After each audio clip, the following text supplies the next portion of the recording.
কোনো শেষ নাই। Unlimited demand of human being. যার আছে বেশি তার চাই বেশি। যার সাইকেল আছে তার হোন্ডা চাই, হোন্ডা আছে তো প্রাইভেট কার চাই, প্রাইভেট কার আছে তো প্লেন চাই, প্লেন আছে তো হেলিকপ্টার চাই, হেলিকপ্টার আছে তো ওইটা চাই, ওইটা আছে তো সেটা চাই। ঠিক কি না? এলাকার মেম্বার যে হয়েছে চেয়ারম্যান হতে চায়, আছে না নাই? চেয়ারম্যান সাহেব এমপি হতে চায়, আছে না নাই? এমপি সাহেব মন্ত্রী হতে চায়, আছে না নাই? মন্ত্রী সাহেব প্রধানমন্ত্রী হতে চায়, আছে না নাই? কিন্তু এই দেশে সুযোগ নাই। কথা কন? এই দেশে প্রধানমন্ত্রী সিলেক্টেড। 2-3 জনের বাইরে কেউ প্রধানমন্ত্রী হতে পারবি না। ঠিক কিনা? আমার এই জীবনে তো আমি 2-3 জনই দেখলাম। বেগম খালেদা জিয়া, মাননীয় প্রধানমন্ত্রী শেখ হাসিনার ছোট্টবেলা দেখেছি এরশাদকে। আমরা তখন ছোট।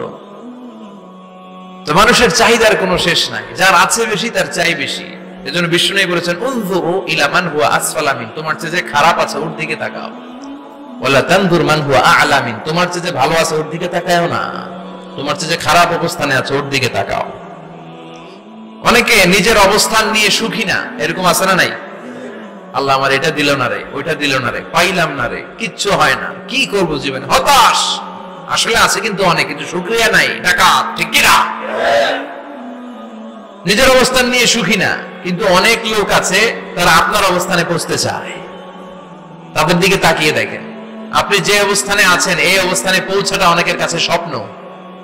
তারা প্রতিনিয়ত সংগ্রাম আর স্ট্রাগল করে যাচ্ছে আপনার অবস্থানে পৌঁছতে, আর আপনি এটা নিয়ে সন্তুষ্ট না। শেখ সাদির নাম শুনেছেন? বালাগাল উলা কাশাফাত দুজা, এই কবিতাটার রচয়িতা ইরানের বিখ্যাত এক কবি। উনি একবার আর্থিক সমস্যার মধ্যে দিয়ে সময় কাটাচ্ছেন, টাকা নাই, পয়সা নাই, পায়ে দেওয়ার মতো জুতা নাই। উনি খুব দুঃখ পেলেন, হায় রে, আমি ইরানের এত বড় কবি, আমার পায়ে দেওয়ার মতো জুতা নাই। দুঃখ ভরা মন নিয়ে রাস্তায় হাঁটতে বেরোলেন। হাঁটতে হাঁটতে হঠাৎ দেখলেন একটা লোক শুয়ে শুয়ে কাঁদছে, ওই লোকটার 2টা পাই নাই, পাই নাই। উনি সিজদায় পড়ে গেলেন, আল্লাহর কাছে ক্ষমা চাইলেন, আল্লাহ অনেক দিয়েছো, শুকর আলহামদুলিল্লাহ। এজন্য যেই পরিস্থিতিতেই থাকি না কেন আমরা কি পড়বো? জোরে বলেন, কি পড়বো? এজন্য কানাতু মিনাল ইসলাম, অল্পে তুষ্ট থাকার নাম হলো ইসলাম। সম্পদ লাগবে কিন্তু সম্পদের পাহাড় লাগবে না। ঠিক কি না? অল্প খান, অল্প পড়েন, অল্প জমান, অল্পের ভেতরে বরকত ঢুকাইয়া দিছে কে? দেখবেন যাদের সম্পদ অল্প তারা সুখী বেশি। জরিপে এটা দেখা গিয়েছে, অনেক সার্ভেতে এটা এসেছে, যারা সম্পদশালী এরা দুঃখী বেশি, এদের দুঃখ বেশি, টেনশন বেশি। খুব স্বাভাবিক, টাকা যার বেশি রোগ তার বেশি, টাকা যার বেশি টেনশন তার বেশি, টাকা যার বেশি ঘরে শান্তি তার কম। আছে না নাই?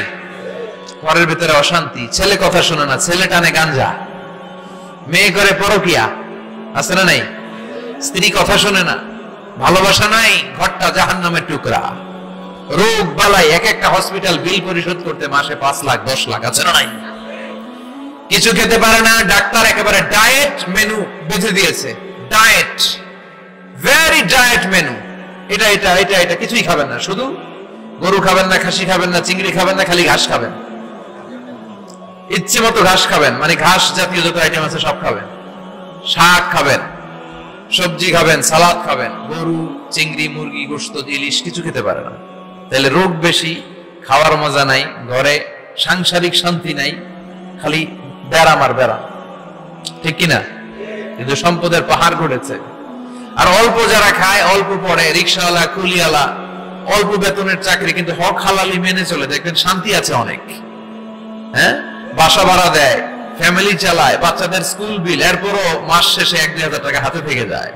আর ওর প্রতি মাসে 10 কোটি টাকা ইনকাম, তারপরও ব্যাংকের ঋণ আছে না নাই? সুখ কারে বলে? কিভাবে আপনি সুখকে ডিফাইন করবেন? সুখ তো টাকায় কিনা যায় না। শান্তি টাকা দিয়ে হয় না, শান্তি দেওয়ার মালিক কে? শান্তি আছে অল্প খেয়ে শুকর করার মধ্যে, শান্তি আছে আলহামদুলিল্লাহর মধ্যে। চিল্লায় বলেন ঠিক কিনা? এজন্য অল্প খাবো, অল্প পড়বো, অল্প জামাবো, অল্পের ভেতরে বরকত দিয়েছে কে? দেখেন, ধনী ভাইরা খেতে পারে না, কিন্তু রিকশাওয়ালার কি সমস্যা হয়?